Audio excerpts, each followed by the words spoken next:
Shalom saudara-saudaraku yang dikasihi oleh Tuhan Yesus Kristus. Pada siang hari ini kita akan sama-sama merenungkan firman Tuhan yang saya telah pilih dalam kitab Roma pasal yang pertama ayat 8 sampai ayat yang ke-12. Namun pada siang hari ini kita akan sama-sama merenungkan ayat yang ke-8. Firman Tuhan berkata demikian. Pertama-tama aku mengucap syukur kepada Allahku oleh Yesus Kristus atas kamu sekalian, sebab telah tersiar kabar tentang imanmu di seluruh dunia. Saudara-saudaraku yang dikasihi oleh Tuhan Yesus Kristus, di siang hari ini, perenungan kita akan saya beri tema mengucap syukur adalah prioritas. Saudaraku yang dikasihi Tuhan, dalam hidup Paulus, mengucap syukur kepada Tuhan adalah prioritas. Bagi Paulus, mengucap syukur kepada Tuhan adalah hal yang paling utama. Artinya, mengucap syukur baginya adalah segala-galanya. Nah, berdasarkan ungkapan tersebut, Paulus sesungguhnya memberi contoh bagi kita sebagai umat Tuhan tentang cara mengucap syukur yang sebenarnya. Nah, mengucap syukur yang ditonjolkan Paulus memiliki makna bahwa Tuhan adalah sumber pengharapan dan penghiburan yang sejati dalam hidup kita.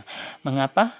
Karena pengharapan kepada Tuhan akan memberi motivasi, semangat, dan gairah hidup bagi kita dalam melaksanakan tugas dan aktivitas dengan maksimal dan berkualitas. Tanpa pengharapan kepada Tuhan, maka sia-sialah segala sesuatu yang kita cita-citakan. Sementara penghiburan akan memberi sukacita dan kekuatan baru dalam hati kita dalam menghadapi masalah kehidupan. Namun demikian perlu kita sadari bahwa apa yang Paulus lakukan melalui ucapan syukurnya kepada Tuhan bukanlah sesuatu yang tanpa makna, tetapi memiliki makna mendalam yang perlu menjadi bahan perenungan bagi kita selaku orang yang percaya kepada Tuhan. Rasul Paulus menyadari ucapan syukur adalah hal yang serius dan bukan asalan-asalan saja atau sesuatu yang tidak perlu. Itu sebabnya ia menempatkan ucapan syukur kepada Tuhan menjadi sesuatu yang prioritas dalam kehidupannya. Saudaraku yang dikasihi oleh Tuhan Yesus Kristus, ucapan syukur yang Paulus nyatakan kepada Tuhan ternyata berkaitan dengan keberadaan iman jemaat di Roma. Dan catatan firman Tuhan mengatakan bahwa iman mereka telah tersiar di seluruh dunia. Pemahaman tersebut memberi makna bahwa ucapan syukur yang kita nyatakan kepada Tuhan sebaiknya berbarengan dengan kondisi dan keberadaan iman kita. Nah, bila sampai saat ini kita beriman kepada Tuhan Yesus Kristus sebagai Tuhan dan Juru Selamat, maka hal itu perlu kita syukuri karena merupakan anugerah Tuhan. Jadi keteguhan iman kita berpegang dan bergantung kepada Tuhan merupakan suatu hal yang tak ternilai harganya, sehingga hal demikian sepatutnya dipertahankan. Bila hal tersebut selalu melekat dalam hidup kita, maka kita akan dapat merasakan berkat Tuhan menyertai perjalanan hidup kita. Demikian juga dengan kesetiaan kita dalam mengikuti Tuhan. Hal itu membuktikan bahwa kita adalah anak-anak Tuhan, dan anak-anak Tuhan dituntut untuk menjadi contoh dan teladan dalam segala hal. Karena menjadi contoh dan teladan adalah tanda sebagai murid Kristus, dan murid Kristus memiliki sifat dan kepribadian yang terpuji sebagaimana yang dikehendaki Tuhan. Saudara-saudaraku yang dikasihi oleh Tuhan Yesus Kristus, kehidupan orang Kristen adalah kehidupan yang berpadanan dengan Injil Kristus.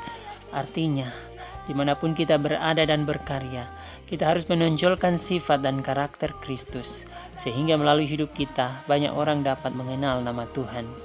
Firman Tuhan membuktikan setiap tokoh yang dicatat dalam Alkitab, perjalanan hidup mereka selalu memiliki dampak dalam kehidupan setiap hari maupun dalam pelayanan, pekerjaan Tuhan. Nah, kehidupan yang memiliki dampak adalah wujud kehidupan yang bersyukur kepada Tuhan.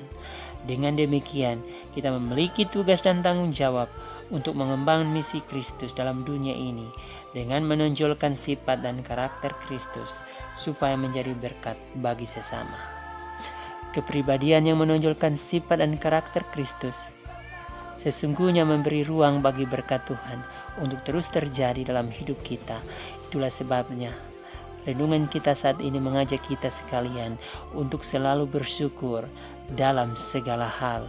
Walaupun saat ini kita telah sedang diperhadapkan dengan pandemi COVID-19 yang saat ini belum ada tanda-tanda berakhir, Tapi kita sebagai orang yang percaya, mari kita terus bersyukur bahwa apa yang terjadi di dunia ini semuanya diizinkan Tuhan.